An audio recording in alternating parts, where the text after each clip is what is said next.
when explaining energy flow, remember we're still going to use the first and second laws in explaining that.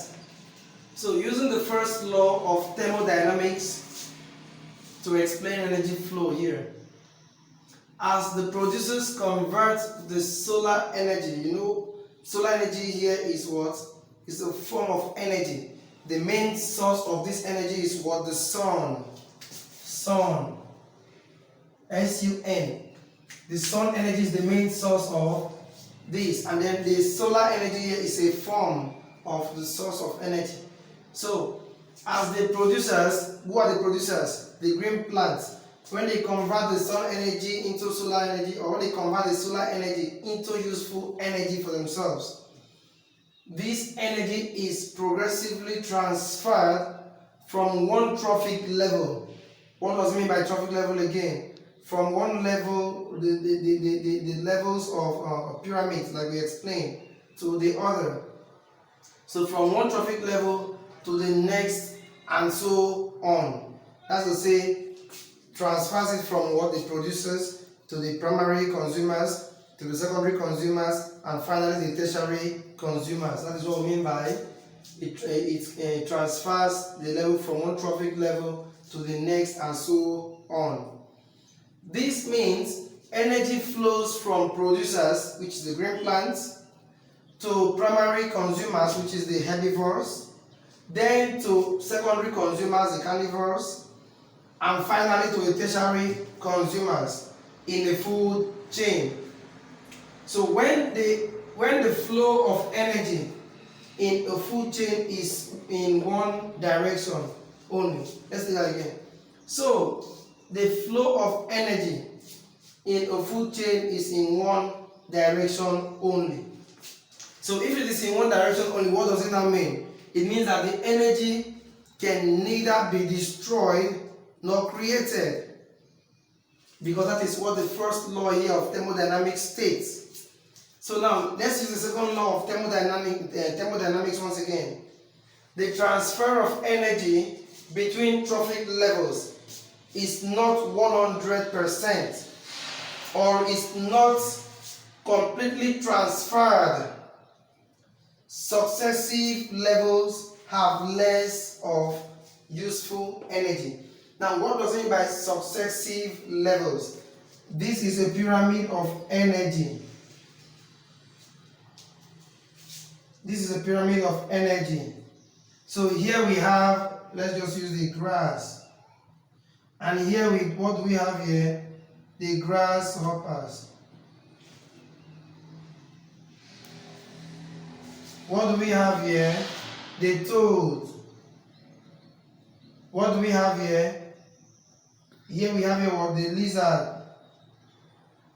And here we have what? The hawk. Okay.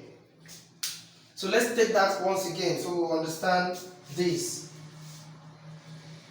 Now the transfer of energy between trophic levels is not 100% or is not completely transferred. Successive levels have less of useful energy and support fewer organisms in or individual lives.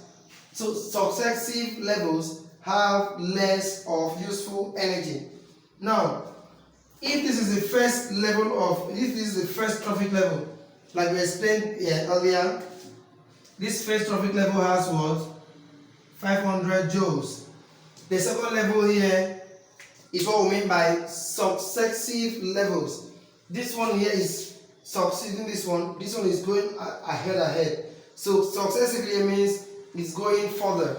So successive levels have less useful energy. This is it. Now if this one has 500 joules, the next one will have 200 joules, the next one will have 100 joules, this one will have 50 joules, and so on and so forth. That's what we mean by successive levels have less useful energy and support fewer organisms. Now, in pyramid of numbers, don't forget this is pyramid of energy. In pyramid of numbers, we also have something like this. If you go through your book, you'll see it. In pyramid of numbers, grass, we had about 24. Toads or lizards, we had about 12. This one we had about 2. The next one, as it's going successively, we have less organisms. That is what it means, or that's what we mean by less. It has less useful energy and support fewer organisms or individual lives. So as it progresses, it has fewer organisms. So in pyramid of numbers, you will see that the producers, which is the first trophic level at the base or from the base, has a greater number. As it climbs or as it grows, the next one, the primary consumer, has fewer number to the producers. The secondary consumer also has fewer number to the primary consumer and the producers. The tertiary consumers also have what? Fewer numbers. In the pyramid of numbers, it has fewer number than what? Than the secondary consumers, the primary consumers, and the producers. That's what it means. Okay, now primary producers or plants have the highest amount of energy. When herbivores feed on plants, the energy level is reduced. When herbivores consume the herbivores, when carnivores consume the herbivores, the energy level is further reduced. So this is how it progresses, that when the secondary consumers consume they take energy from the producers, what happens? It takes less energy from the producers. And when the secondary consumers also take from the primary consumers, it also takes less energy. And when the tertiary consumers also take energy from the secondary consumers, what happens? It also reduces the energy drastically, and so on and so forth. Now this brings us to the end of today's lesson. I must say a big thank you to all of you for finding time to watch this video. I hope you're not just watching the video. Please also ensure to write something down, write your notes, and also put down those things, those questions you have, those words or those things you don't understand. Please do ensure to write them down, state them down, and submit to me as soon as you can, so that we can correct those errors or explain further where you don't understand. And please, I've been seeing a very few number of you, your notes, just 2 students or thereabouts, they do submit their notes and assignments. What are the rest of you waiting for? As though I'm still going to give you more assignments. Please ensure to do this. When you do your assignments, you tend to read, you tend to carry out more research. And carrying out research gives you what? Individual research. It helps you to understand better, because you tend to understand, you tend to learn by yourself. Also, for today's assignment, I will need you to tell me, how does living organisms carry out energy transformation? That's the first one. The second assignment here is for you to explain energy flow for me. The third one here is, how does energy get lost in the ecosystem? Explain the meaning of the following: food chain, food web, trophic level.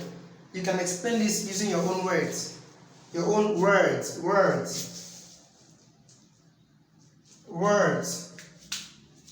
Okay.